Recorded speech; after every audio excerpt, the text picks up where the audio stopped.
AgendaCast, episódio 54. Estamos aqui dando sequência às comemorações de um ano do AgendaCast. Esse mês de fevereiro, todos os episódios são comemorativos, com quadro comemorativo, tudo isso para comemorar junto com vocês, porque estamos muito felizes de atingir essa marca de um ano. 12 meses de muitos desafios, muitos debates, muito conteúdo, muito conhecimento, muito preparo, muito estudo, muito tudo. E é por isso que nós estamos aqui felizes com esse marco. E para esse episódio, nós preparamos um tema muito especial, quentinho, fresquinho, novidade. Toda virada de ano, o Ministério da Previdência traz novidades, mudanças, e esse tema trata-se de mudança.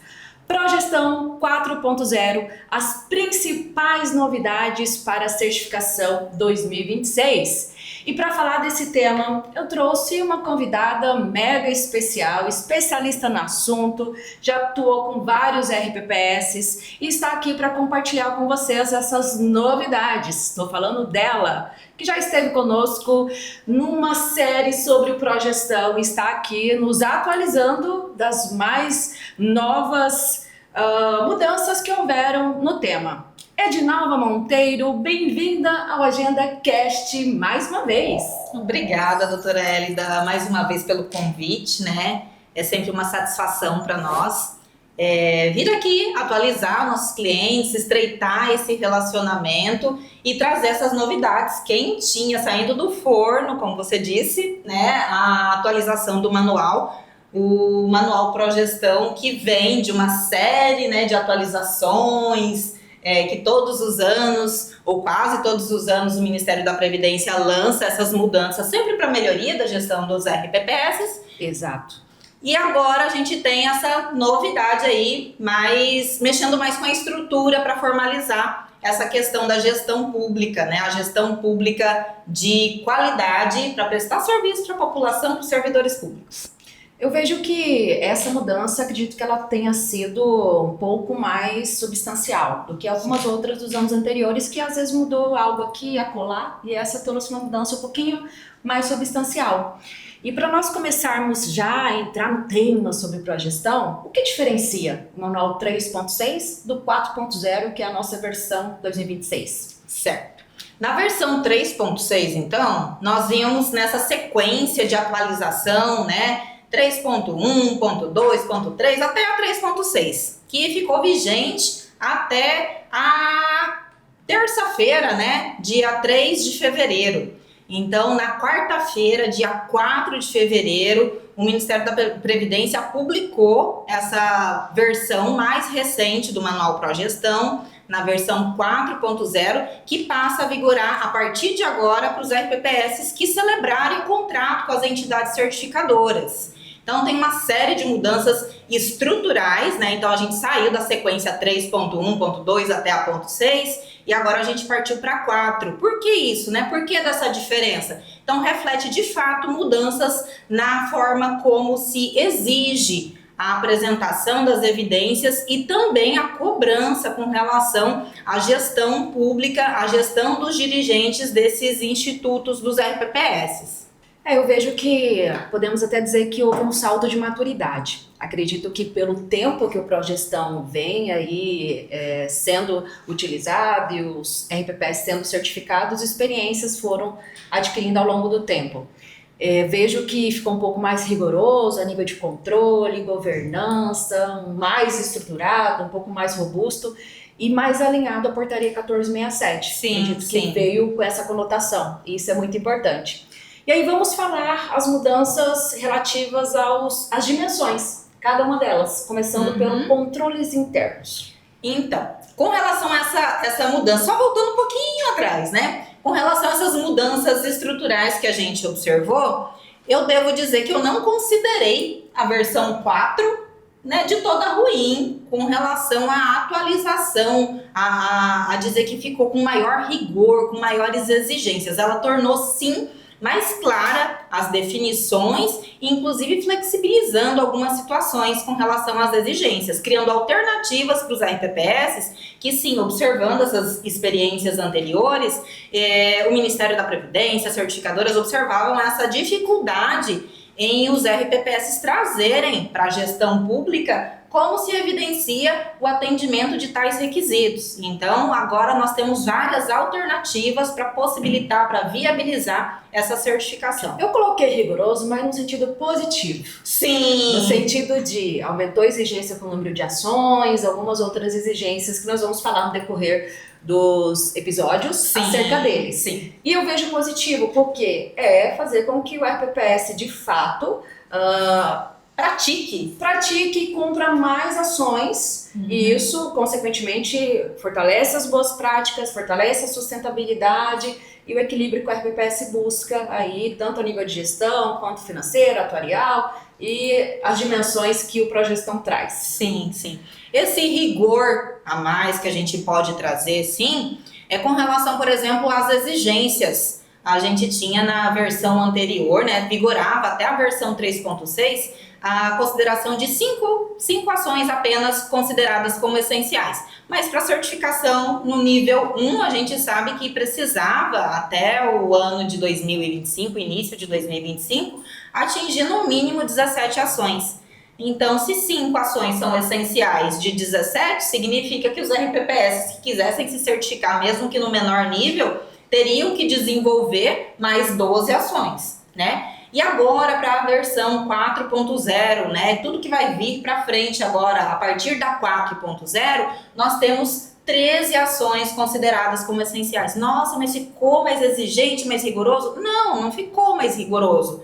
O que ficou, né, que refletiu, na verdade, foi o entendimento que a gente já trazia essa prática para os nossos clientes, que algumas ações elas não eram consideradas como essenciais, mas que elas refletiam nas ações essenciais. Então, elas eram indiretamente essenciais, como, por exemplo, o mapeamento e manualização das atividades, que reflete, né, que impacta nos relatórios emitidos pela área de controle interno. A área de controle interno precisa emitir os relatórios periódicos, precisa atestar a conformidade das áreas que foram mapeadas e manualizadas. E como que ele vai atestar a área que foi mapeada e manualizada sem desenvolver o mapeamento e a manualização? Então eram áreas, sim, consideradas como essenciais indiretamente. E agora formalizou-se, né, são consideradas como essenciais também, mapeamento e manualização de processos. Assim como outras ações que a gente vai ver, por exemplo, governança corporativa, a emissão do relatório de governança corporativa, a emissão do relatório de gestão atuarial, também são consideradas como ações essenciais hoje e que anteriormente não eram consideradas essenciais. Vamos ver ao final dos episódios se você, RPPS, considera que essa mudança foi mais rigorosa ou não. Vamos deixar mais avaliar. Então, vamos deixar essa deixa para o nosso público interagir, né? Exatamente. Com no o nosso final conteúdo. do episódio, vamos ver se eles classificam que ficou mais rigoroso positivamente ou negativamente. Sim. Né? Vamos ver. Ainda sobre controle internos, nós tivemos mudança na política da informação. Sabemos que a informação hoje em dia é um ativo de extrema importância. Entra a LGPD, entra várias outras questões de segurança na política. O que mudou a nível de exigência do Manual 4.0, considerando o 3.6? Então, com relação ao Manual 3.6 e a atualização agora para o 4.0, nós não tivemos muitas alterações. O que nós tivemos, de fato, foi a necessidade agora, a partir da versão 4.0, de se instituir rotinas de auditoria com relação à segurança de dados. Então, passou a um nível mais avançado de exigência da auditoria lógica. Exatamente. Então, agora, você, RPPS, que controla os seus dados, né, o controlador, de acordo com a LGPD, precisa instituir essas rotinas e zelar para que ocorram, né, essas rotinas praticadas de fato. Então, backup, segurança de dados, como que vai acontecer isso na prática e, de fato, nas auditorias de certificação, a gente comprovar que essa rotina ela é executada pelo RPPS ou pelo ente federativo. De forma prática. E também a questão do comitê responsável por essa frente da segurança dentro da RPPS e tal. A instituição de um comitê de segurança da informação para os níveis mais elevados, né? Níveis Sim. 3 e 4. Então, a constituição de um comitê de segurança da informação para que tenhamos ali formalizado quem são os responsáveis, né? O responsável pela segurança de dados no instituto, quem que vai responder caso ocorra algum incidente, nessas questões. Trouxe um pouquinho também da classificação da informação, controle de acesso, plano de contingência para os níveis mais elevados, então acaba ficando um pouco mais robusto, né? Por isso que nós colocamos. É o nível mais avançado da política de segurança. Criaram-se parâmetros, né? Então, antigamente, a gente tinha, né, a elaboração ou a consolidação de uma política de segurança da informação. Mas o que ela precisa conter? Agora foram criados parâmetros mais bem definidos. No meu ponto de vista, a redação desse texto, né, da versão 4.0, ela ficou muito mais clara. Detalhou mais o que precisa conter. Então, acabou colocando mais informações, deixando mais rico o manual para o RPPS ter ali mais clareza do caminho a seguir para obter essa certificação. E não ter tantas falhas com relação à interpretação, né? Então, se o texto não está muito claro, pode haver interpretação. Posso seguir esse caminho, esse e tal, por aí. Exatamente. Seguir. Então, ficou melhor nesse sentido também. Em relação à base cadastral, também, que é um dos itens do controle interno, teve mudanças, né? A base cadastral e e-social. Também já falava-se do e-social, já tinha uma exigência, mas no Manual 4.0 eu vejo que fortaleceu um pouquinho mais. Fala para nós dessa mudança. Com relação, né, à gestão e controle da base de dados cadastrais, que é a última ação ali da dimensão de controles internos, o que a gente pode observar? Também foi flexibilizada uma forma de se atender a alguns requisitos, principalmente com relação ao e-social. O que antes, né, se exigia ali os relatórios dos envios, e aí na versão 3.6 listava lá quais são os eventos obrigatórios que a gente deveria apresentar.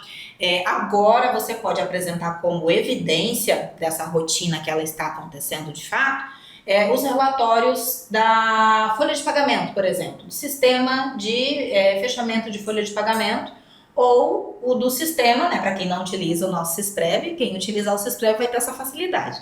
Mas para quem não utiliza o Sisprev, um relatório, né, que você realiza ali aquela rotina administrativa. Ou ainda o envio para o e-social, podendo ser a amostragem. Então não precisa, de fato, auditar o envio, saber se foi, de fato, enviado com erro ou sem erro. É o envio. Então o RPPS está enviando, está realizando esses envios? Está enviando, está realizando. A gente precisa trazer aquele rol, né, dos eventos obrigatórios. A crítica que eu tenho a tecer sobre essa versão 4.0 é que nesse item ele não deixou claro quem são os eventos obrigatórios, né? A gente vai ter que buscar lá no formulário, né, do e-social. Na versão 3.6 também tem esses eventos obrigatórios. Então, nessa versão agora não descreveu, né, quem são os eventos obrigatórios a serem listados. Mas você traz lá cada um desses eventos por amostragem, não precisa ser de todos os envios do período. Então, isso para mim, no meu ponto de vista, facilitou. Alternativamente a isso, a gente tem ainda uma segunda situação, que essa é a novidade. Uma matriz de risco elaborada pelo Ministério da Previdência, onde, dependendo do nível que o RPPS está buscando, deve ser observado qual que é o status com relação ao percentual de envios que esse ente está realizando, que o RPPS está realizando. Então, se for níveis 3 e 4, precisa estar com um bom nível de envios. Aí a matriz de riscos, né, que o próprio Ministério da Previdência disponibilizou no Manual 4.0, tem um link lá que direciona para essa matriz de riscos, tem que estar constando lá como verdinho, com bom nível de envios. Níveis 1 e 2, não necessariamente precisa estar constando como um bom nível de envios, mas é uma alternativa caso o RPPS esteja, né, com dificuldade de atender a questão com relação ao envio dos relatórios ali daqueles eventos. Fica mais transparente, né, para acompanhar uma matriz ali, para você ver até a evolução ao longo do tempo.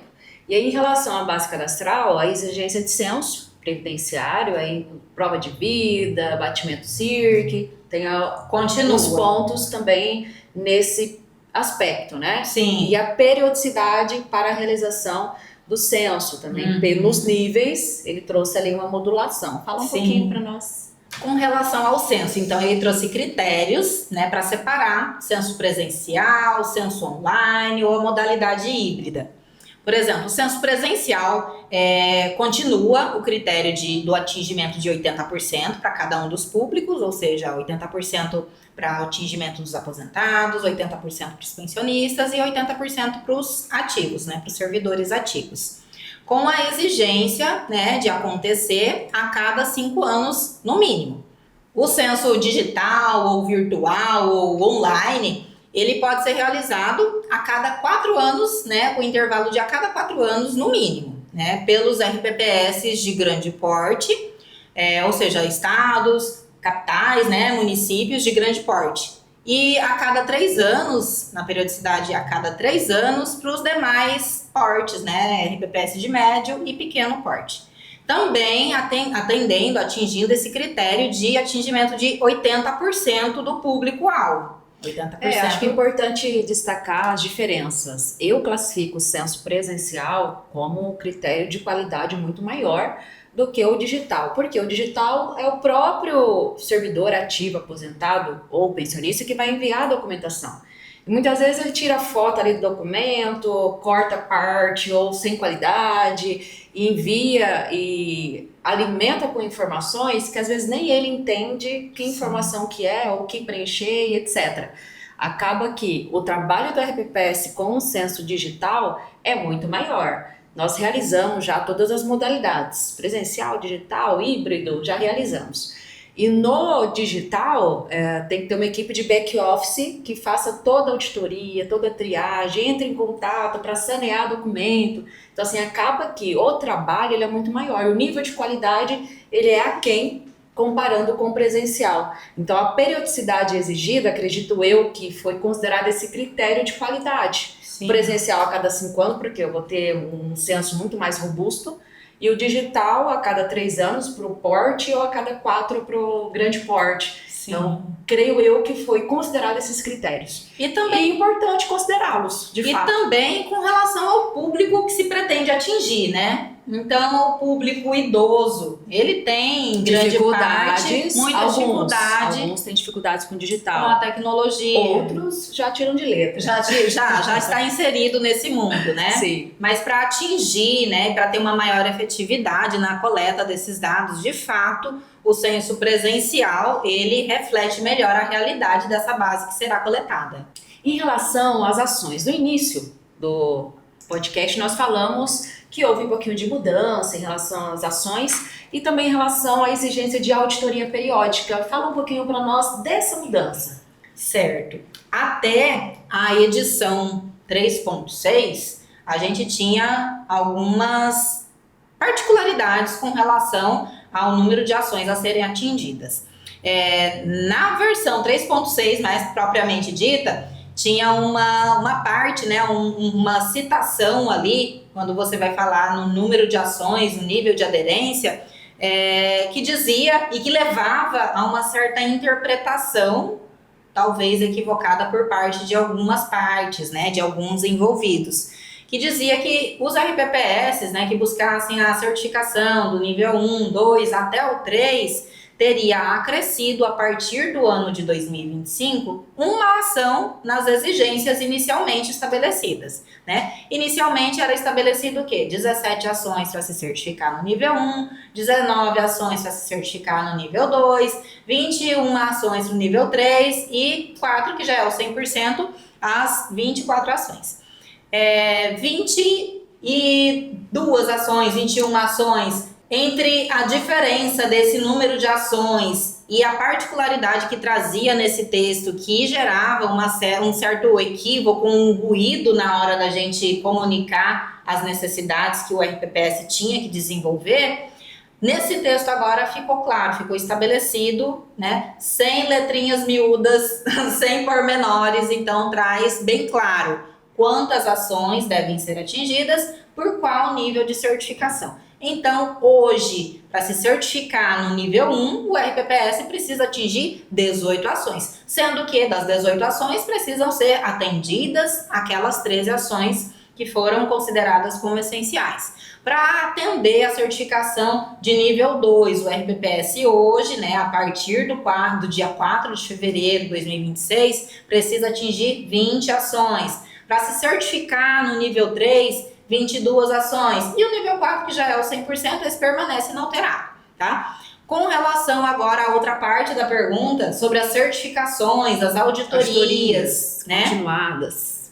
As auditorias, elas eram facultativas, né? As auditorias de manutenção ou de supervisão, elas eram facultativas para os RPPS que estavam no nível 1 ou 2, né? Então, se você obteve a certificação no nível 1 ou no nível 2, você pode ou não contratar a certificação de manutenção, que são aquelas que devem acontecer no intervalo entre os 3 anos. Lembrando que o certificado para a gestão, ele tem validade de 3 anos. Então, nos 2 anos de intervalo, você vai ter ou não prevista essa auditoria de manutenção. Agora, na versão 4, é obrigatório para todos os níveis que eles já prevejam no termo de referência, quando estiverem celebrando com a entidade certificadora, ou as auditorias de manutenção também. Então, você vai contratar a auditoria para certificar e já vai contratar junto, no mesmo pacote, né, as auditorias de manutenção ou de supervisão. Eu vejo como positivo essa exigência, porque faz com que o RPPS ele tenha continuidade nos processos, no tudo que foi estabelecido no Progestão, no dia a dia por mais tempo. Porque acontece em alguns RPPS, acho que não é na maioria, mas acontece. Obteve a certificação, aí o corre, volta novamente só quando está próximo de recertificar. Mas o período ali do intervalo, que é onde vai haver a cobertura da auditoria de manutenção, às vezes fica de stand-by, fica no segundo plano, adormecido, não é tão praticado e tal. Então eu vejo que a auditoria ela vem para essa cobertura desse lapso temporal, para que o pró-gestão fica on o tempo todo, menos off. E mais exatamente. Eu também vejo como positivo, porque de fato, né, a gente vê a instituição, né, das certificações vistas como algo que se busca, né, para obter ali a chancela. Porém, nesse intervalo, né, as práticas elas são descontinuadas. Mas quando você está falando em gestão pública que cuida, né, de recursos financeiros dos servidores públicos, é muito importante, principalmente com, né, o que tem acontecido ultimamente, que a gente vê todos os dias na mídia. Então, que a gente proteja e que a gente blinde cada vez mais, né, essa instituição, os RPPS, com os ativos, né, os ativos financeiros dos servidores públicos. Nesse sentido, eu vejo como positivo, sim. Muito bem. Sobre controles internos, fechamos as mudanças. Sim. E para fechar o nosso episódio de hoje, te pergunto, quais são as áreas do RPPS que sentem primeiro os impactos dessas mudanças que nós acabamos de falar e das que falaremos no próximo episódio? Certo. Com certeza, a área de governança, né? Que vai ter que orquestrar tudo isso, né? E em segundo lugar, aquela que a gente fala que é quem cuida, quem dá essa manutenção, que vai sentir esse impacto, a área propriamente do controle interno, né? A área responsável por gerenciar e acompanhar se as rotinas estão sendo implementadas, principalmente nos RPPS que já obtiveram a certificação. As áreas de controle interno já iniciaram, né, o trabalho, as tratativas, né, solicitando atualizações com o nosso setor, pedindo atualizações com relação a essa normativa mais recente, como que eles se adaptam, o que eles precisam se atualizar até para a emissão desses relatórios. Então, primeiramente a governança, que é quem vai orquestrar, e depois o controle interno, que é quem vai botar a mão na massa. Todas as áreas vão sentir um pouquinho, mas aí você trouxe as que terão maior abrangência nessas mudanças. Exatamente.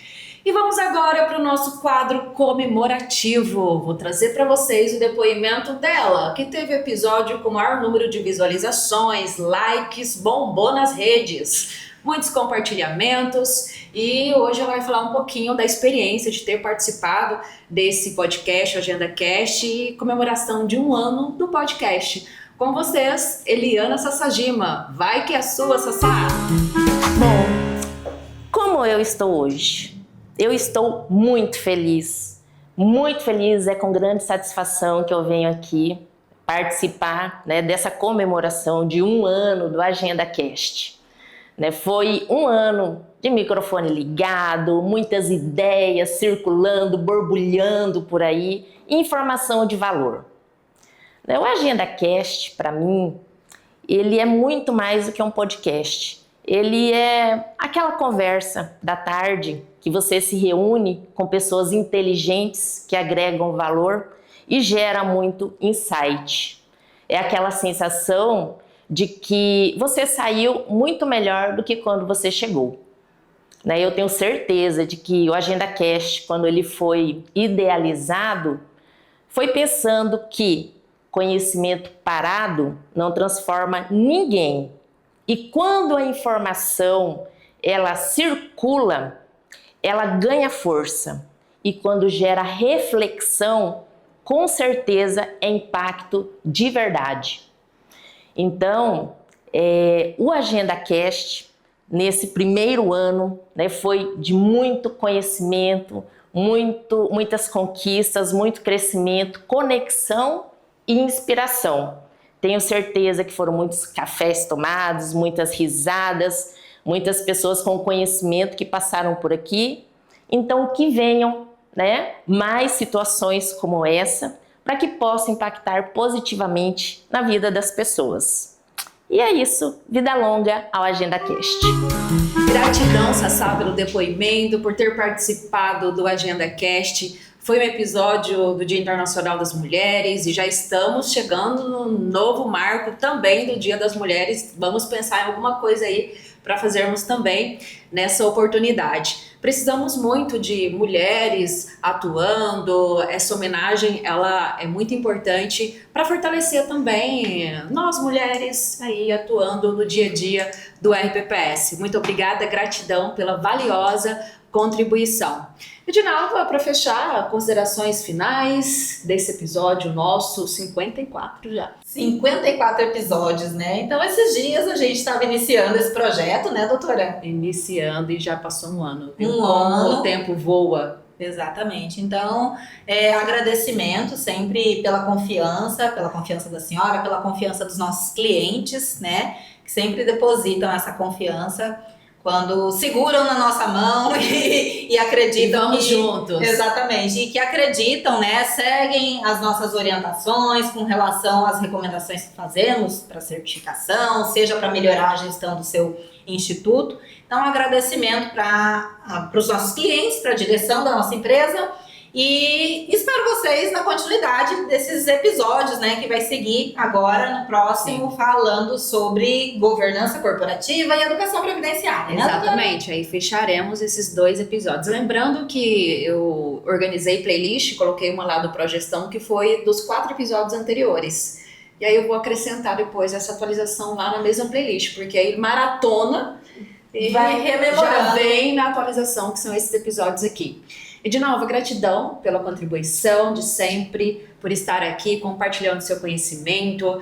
Esse tema ele demanda estudos, principalmente quando há uma atualização para você ver o que mudou, o que eu preciso implementar ali no dia a dia, na orientação, na consultoria, na assessoria para os RPPS que têm essa confiança em nós. E você falou um pouquinho sobre essa confiança e essa troca de ir de mãos dadas. E também quando conquista a certificação, comemoração. Os clientes comemoram junto conosco. Exatamente. E ficamos muito felizes. É muito satisfatório. Exato. E aí, vamos agora também seguir aí com essa, junto com a auditoria de manutenção, para que nossos clientes também continuem aí a prática ativa o tempo todo on do Progestão. Exatamente. Então, a gente segue on.